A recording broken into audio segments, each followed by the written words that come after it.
Staffing. अगर आप इसको ब्रेक करें, स्टाफ और आईएनजी बनाने की जरूरत नहीं।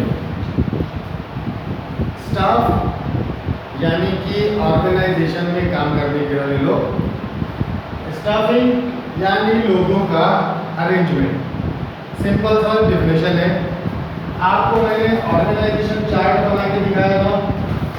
यहाँ पे टॉप मैनेजमेंट होता है, फिर लेवल 2 के मैनेजमेंट होते हैं, फिर उसके बाद इसी में लेवल 3 के या सुपरवाइजरी लेवल के मैनेजमेंट होते हैं, और फिर उसके नीचे एम्प्लॉयज होते हैं। इतना मैंने आपको बताया था।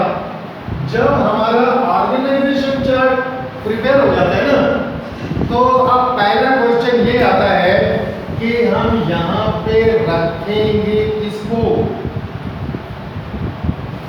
हम यहाँ पे रखेंगे किसको, तो उन आदमियों को ढूंढ के यहाँ पे प्लेस करना, सारे प्लेसेस पे जितनी भी पोस्ट है सबको फिल करना, दैट इज कॉल्ड स्टाफिंग। इसी को बोलते हैं स्टाफिंग करना।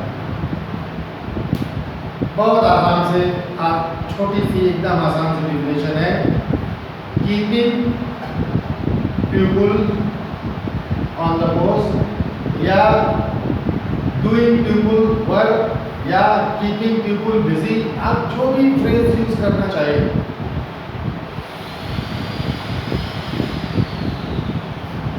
Keeping people on job, making job for people.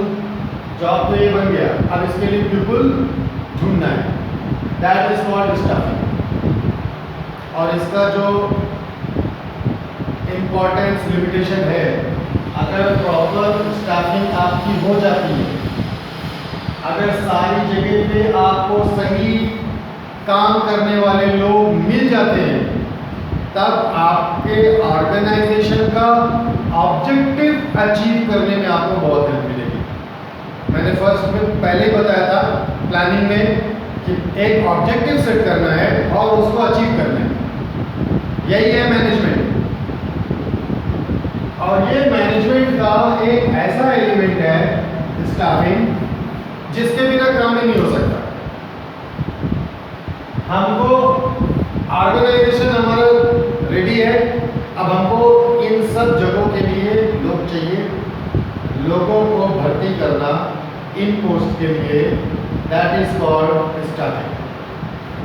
आपको मैंने इम्पोर्टेंस बताया कि आपके ऑब्जेक्टिव अचीव करने के लिए हेल्पफुल नहीं है, मस्ट रिक्वायर्ड है, आपको चाहिए ही चाहिए।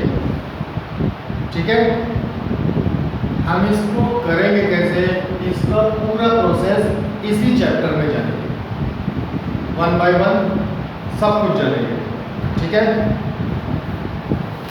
सबसे पहले हम क्या करेंगे, आपका जो पहला स्टेप आएगा, हम प्रोसेस की बात कर रहे हैं, स्टाफिंग प्रोसेस। आपका जो पहला स्टेप आएगा वो तो यही आएगा ना कि आपको कितने आदमी चाहिए, किस किस टाइप के आदमी चाहिए, है कि नहीं। यानी कि रिक्वायरमेंट फिक्स हो भी सकती है या एस्टिमेटेड भी हो सकती है। आपने सिर्फ एक एस्टिमेट लगाया कि हमको इस काम के लिए इतना इतना आदमी चाहिए, बाद में ज़रूरत पड़ती है तो और ला सकते हैं, और अगर फिलहाल आदमी ज़्यादा आ गए हैं तो हम उनमें से अच्छे अच्छे छांट के रख लेंगे और बाकियों को रिलीज भी कर सकते हैं। कोई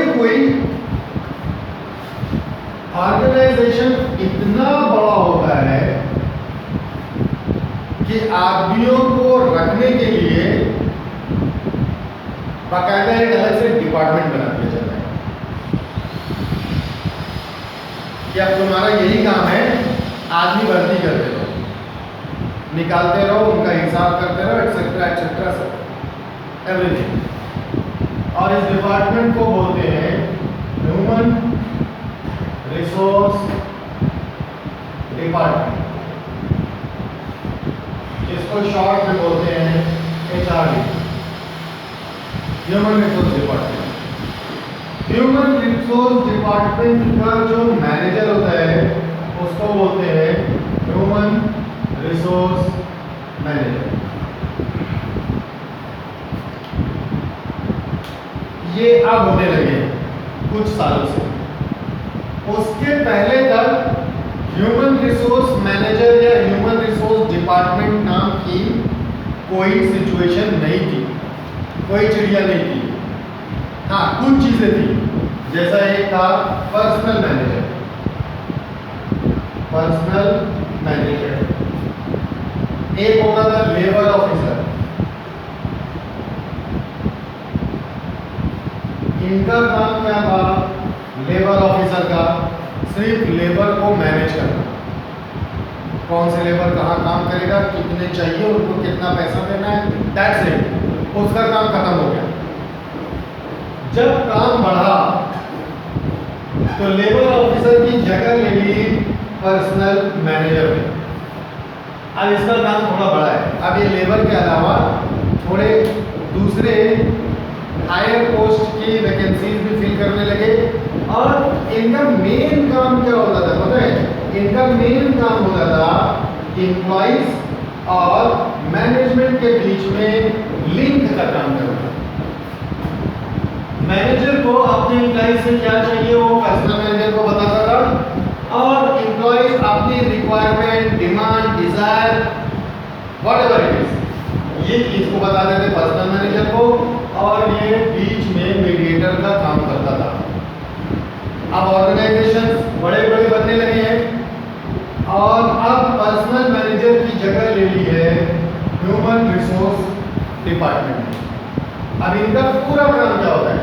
ह्यूमन रिसोर्स डिपार्टमेंट ना सिर्फ स्टाफिंग करती है बल्कि स्टाफ से रिलेटेड उनके सारी मैटर को हैंडल करता है ह्यूमन रिसोर्स डिपार्टमेंट। तो ह्यूमन रिसोर्स मैनेजमेंट का एक ऐसा पार्ट है जो आज के टाइम के लिए बहुत ही नेसेसरी हो गया है। अब ह्यूमन रिसोर्स डिपार्टमेंट है या छोटे ऑर्गेनाइजेशन का मैनेजर है, जिसको ह्यूमन रिसोर्स डिपार्टमेंट नाम के अलग किसी डिपार्टमेंट या मैनेजर की जरूरत नहीं है।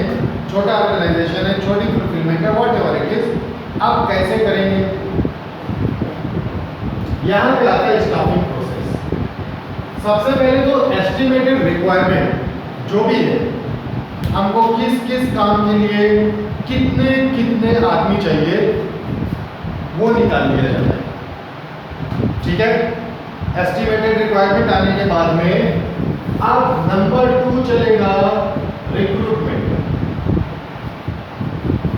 जब हमें पता चल गया कि हमको किस काम के लिए कितने आदमी चाहिए, तब हम रिक्रूटमेंट स्टार्ट करेंगे। रिक्रूटमेंट बोलेंगे तो भर्ती। 2 टाइप से होगा रिक्रूटमेंट। पहला तो इंटरनल और दूसरा एक्सटर्नल। इंटरनल रिक्रूटमेंट क्या है? हम अपने ऑर्गेनाइजेशन के ही कुछ लोगों को उनकी जगह से हटाकर वहां भेज दें जहां पे अभी ज्यादा जरूरत है, और यू कैन से ट्रांसफर। अब ट्रांसफर एक डिपार्टमेंट से दूसरे डिपार्टमेंट में भी हो सकता है और एक प्लेस से दूसरे प्लेस पर भी हो सकता है। मान लीजिए एक कंपनी की 2 ब्रांचेस हैं, एक प्रतापगढ़ में, एक इलाहाबाद में। प्रतापगढ़ में 3 लोग काम कर रहे हैं, इलाहाबाद में 1 लोग काम कर रहे हैं। इलाहाबाद में लोगों की ज्यादा जरूरत है, बोलेंगे भाई सर प्रतापगढ़ में इतनी जरूरत नहीं, एक आदमी उठा के वहां से भेजो। Internal recruitment, this is called internal recruitment, transfer. चलो ठीक है, प्रतापगढ़ में एक ही ब्रांच है, एक ही डिपार्टमेंट है, सिर्फ टेक्निकल डिपार्टमेंट। अब यहाँ पे अकाउंटेंट का कोई काम नहीं है, यहाँ पे ऑडिटर का कोई काम नहीं है, और अगर अलग से कोई मैनेजर रखा हुआ तो उसका कोई काम नहीं है। टेक्निकल डिपार्टमेंट ये सिर्फ छोटे काम होते हैं। अकाउंटेंट को दूसरे आदमियों को उठा के दूसरी जगह भेजो, ये भी हो जाएगा ट्रांसफर। दूसरा आपका होता है कि लेवल 3 वाला मैनेजर था, काम कर रहा था, अच्छा काम कर रहा था, उसको यहाँ वाले सारे काम की तकरीबन नॉलेज हो गई है, करते करते रोटेट करते करते, ओके। और अब ये लेवल 2 वाली पोस्ट खाली हो गई, वो रिटायर हो गया या काम छोड़ दिया या व्हाट एवर इट इज, ये पोस्ट खाली हो गई। तो इन्हीं में से किसी को ये इस लेवल 3 वाले को बोल दिया गया भाई ऐसा कीजिए, यहाँ पे तो इतनी कोई जरूरत है नहीं, आप ये वाली पोस्ट संभालिए और टाइम टाइम पे यहाँ पे भी थोड़ा बहुत ध्यान रखिएगा। प्रमोट कर दिया उसको, प्रमोशन, ट्रांसफर, प्रमोशन, ये दो तरीकों से इंटरनली आप स्टाफिंग कर सकते हैं। नेक्स्ट आएगा आपका एक्सटर्नल। अब आपको बाहर से रिक्रूटमेंट करना है। मान लीजिए आपकी फर्म नहीं है, ये हो गया ओल्ड फर्म के केसेस में। अगर आपकी फर्म नहीं है, अभी तो कोई एम्प्लॉय है नहीं, किसको ट्रांसफर करेंगे, किसको प्रमोट करेंगे, सारी रिक्रूटमेंट बाहर से करनी है, that will be called external recruitment. यह पुरानी ही फर्म है, लेकिन हम जितने लोग हैं उनको उनकी जगह से हिला नहीं सकते, हमको नया आदमी ही चाहिए, then we will go for external recruitment. Recruitment करने के लिए हमको करना क्या पड़ता है, हम अपनी रिक्वायरमेंट्स प्लस जो भी हमारी स्पेशल रिक्वायरमेंट्स हो एडवर्टाइज कर देते, न्यूज़पेपर में, वेबसाइट पे, टेलीविज़न पे, मैगजीन में, डोर टू डोर पोस्टर लगा के, बड़े बड़े होर्डिंग्स लगा के, जैसे भी एडवर्टाइज किया गया है, जैसे भी कर सकते हैं एडवर्टाइज कीजिए कि आपको इस कंपनी को, ए लिमिटेड को इस काम के लिए इतने आदमियों की ज़रूरत है, रिक्वायरमेंट ये है, क्वालिफिकेशन इतना होना चाहिए, टेक्निकल नॉलेज इतना होना चाहिए, एक्सपीरियंस इतना होना चाहिए, ये चीज़ तो आमतौर पे बता ही देते। उसके अलावा और भी कुछ रिक्वायरमेंट हो सकती है, सारी कुछ तो छाप नहीं सकते एडवर्टाइजमेंट में, वो अपने ध्यान में रखते हैं कि हमें ऐसा ऐसा मिलेगा तो हम रखेंगे। ये जब एडवर्टाइज हो गया, अब लोग क्या करेंगे, एप्लीकेशन सबमिट करना स्टार्ट करेंगे। आपने एडवर्टाइज कर दिया, हमारी फर्म को इस काम के लिए इतने आदमी की ज़रूरत है, आपके पास एप्लीकेशन आने शुरू हो जाएंगे। आप मेरा यकीन मानिए, अगर आप एक पोस्ट के लिए एडवर्टाइज करेंगे, आपके पास 1000 एप्लीकेशन आ जाएंगे। हाँ, अगर आपकी ऑर्गेनाइजेशन रिनोन्ड है तो रिलायंस हो गया, टाटा हो गया, बिरला हो गया, मान ये सब क्या है, अगर आज पता चल जाए कि इस कंपनी में एक पोस्ट खाली है, 1000 लोग लाइन में लग जाएंगे। लेकिन अगर ये कहीं गली में ये है ना, क्या बता रहे थे, कोई छोटा सा दुकान है, अगर ये एडवर्टाइज कर दे, चाहे जितना बड़ा होर्डिंग लगा दे, मेरी दुकान पे मैनेजर की ज़रूरत है, 2-4 लोग आए नहीं आए तो उसकी भी गारंटी नहीं है। तो आपकी रिक्वायरमेंट के हिसाब से, आपके ऑर्गेनाइजेशन की रेपुटेशन के हिसाब से आपके पास एप्लीकेशन आने स्टार्ट हो जाएंगे। अब आप क्या करेंगे, सबसे पहले एप्लीकेशन की स्क्रीनिंग करेंगे।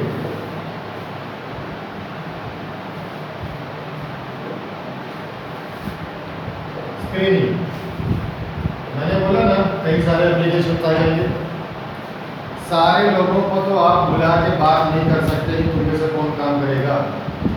स्क्रीनिंग का मतलब है प्रिलिमिनरी एग्जामिनेशन, यानी कि आप उनके एप्लीकेशन और उनके साथ अटैच हुए जो उनके सर्टिफिकेट्स या दूसरे डॉक्यूमेंट हैं उनको देखेंगे और उसमें से कुछ एप्लीकेशन को साइड में निकालते जाएंगे कि ये हमारे काम का हो सकता है। आप एक टारगेट बनाएंगे कि हमारे पास एप्लीकेशन चाहे जितने हैं, हमको अगर 2 आदमियों को रिक्रूट करना है तो हम 20 एप्लीकेशन साइड में रख लेते हैं, इन्हीं में से देखेंगे तो आप इन 1000 एप्लीकेशन में से 20 बेस्ट एप्लीकेशन अपने हिसाब से छांट लेंगे, बाकी सबको उठा के साइड में रख देंगे। नेक्स्ट आपका क्या आता है? जब आपकी स्क्रीनिंग हो गई उसके बाद आपका क्या आएगा?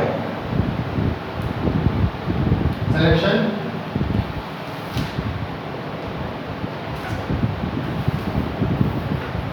जो होती आ रही है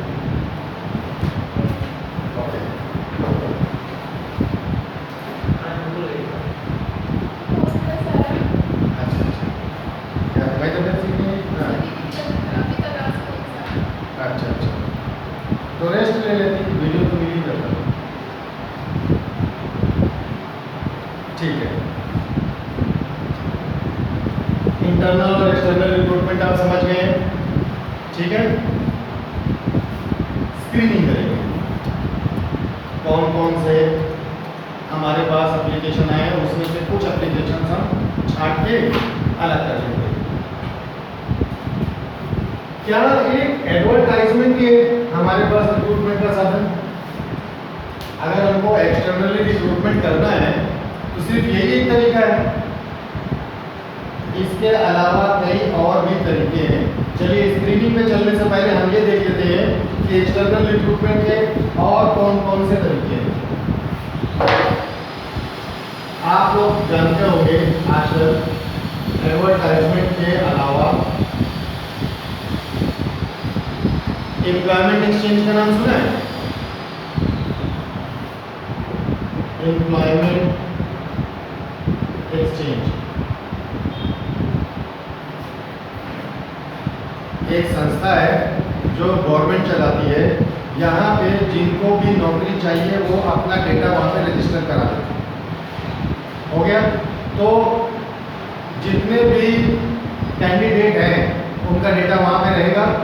कंपनियां क्या कर सकती हैं, एम्प्लॉयमेंट एक्सचेंज से जिनको जिनको नौकरी चाहिए अपना डिटेल बता के उस हिसाब से लोगों का डिटेल ले सकती हैं और 1 बाय 1 कॉल कर सकती हैं।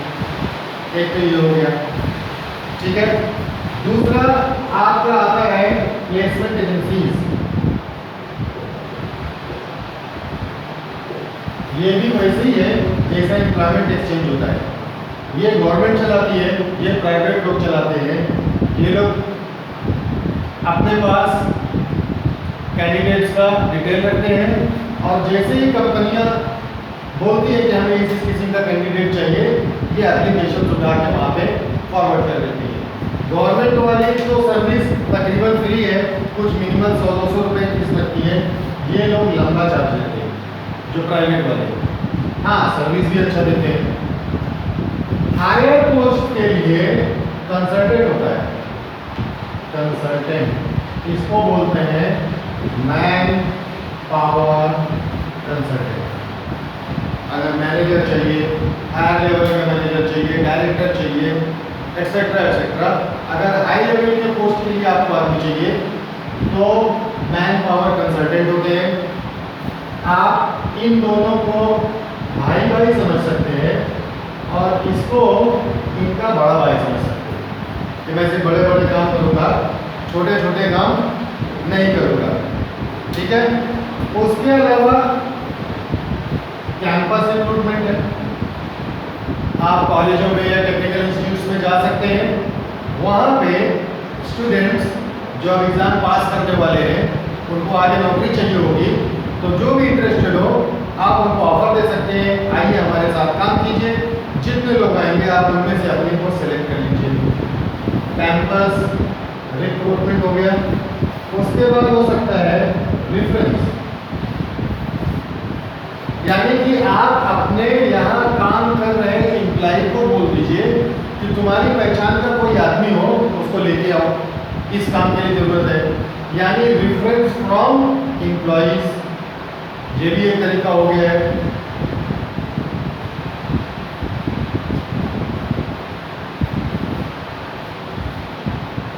इनमें से कुछ एक तरीकों को अपनाने के बाद जब हमारे पास एप्लीकेशन आ जाता है, हम स्टार्ट करते हैं सिलेक्शन। उसमें सबसे पहले आपका आता है स्क्रीनिंग, यानी आप एप्लीकेशन को स्क्रीन करेंगे, उसमें से कुछ एप्लीकेशन को सेलेक्ट कर लेंगे और बाकियों को उठा के साइड में रख देंगे। जिनको सिलेक्ट किया है उनको कॉल करेंगे, अब सिलेक्शन प्रोसेस स्टार्ट होगा।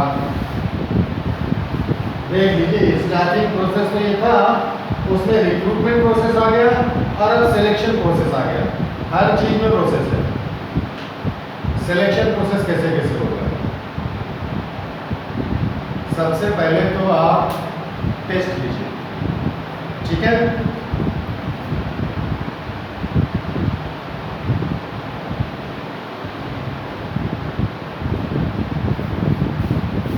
एक एप्टीट्यूड टेस्ट,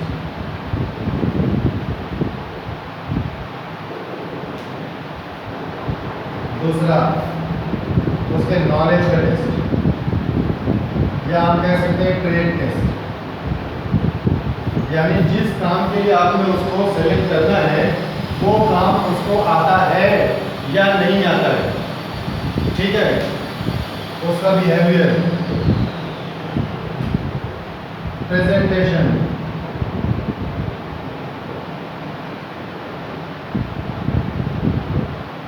पर्सनालिटी, ये सारी कुछ आप चेक करें।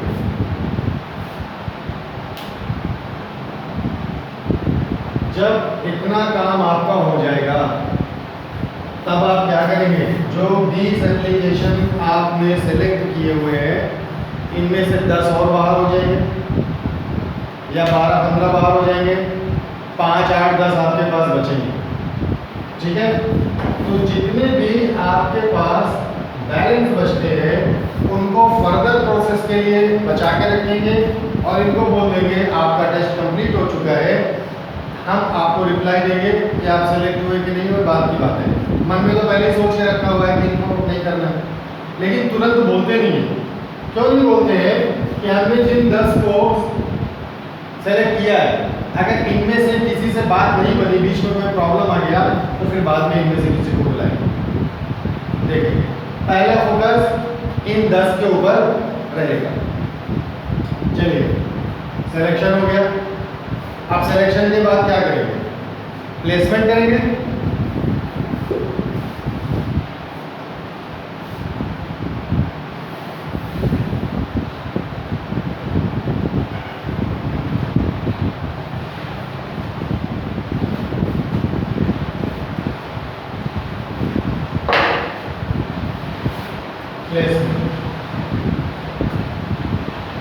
इसमें बताने जैसा कुछ नहीं है। जिस प्लेस के लिए हमें उसको लेना है, उस प्लेस के लिए हम उसको सेलेक्ट करेंगे, उस प्लेस पे उसको लेके जाएंगे। दैट इज कॉल्ड प्लेसमेंट, ठीक है?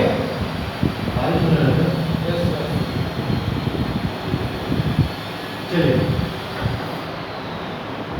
मेडिकल कराएंगे।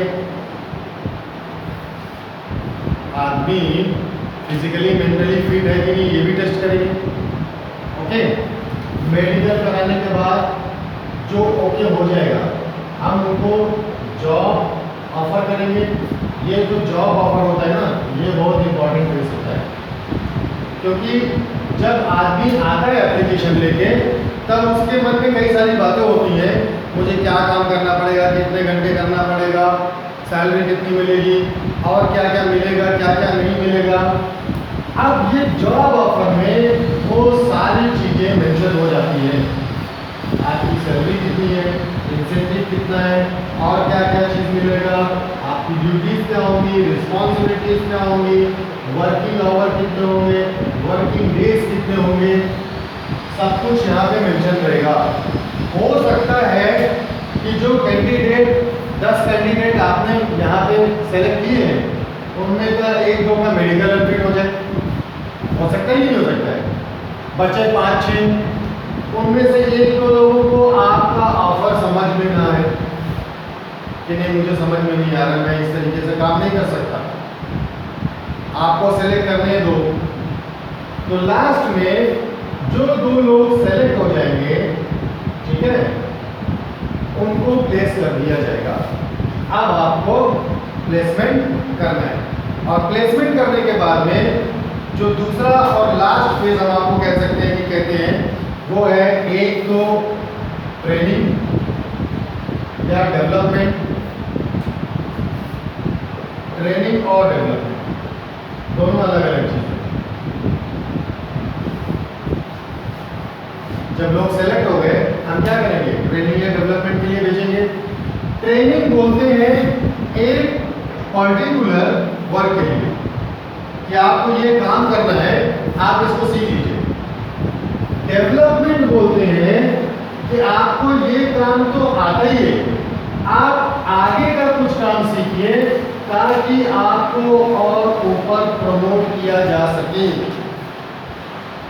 एम्प्लॉय को डेवलप करेंगे फ्यूचर के लिए, that will be called develop. Employee को उसके काम के लिए तैयार करेंगे, ट्रेन करेंगे, दैट इज कॉल्ड ट्रेनिंग।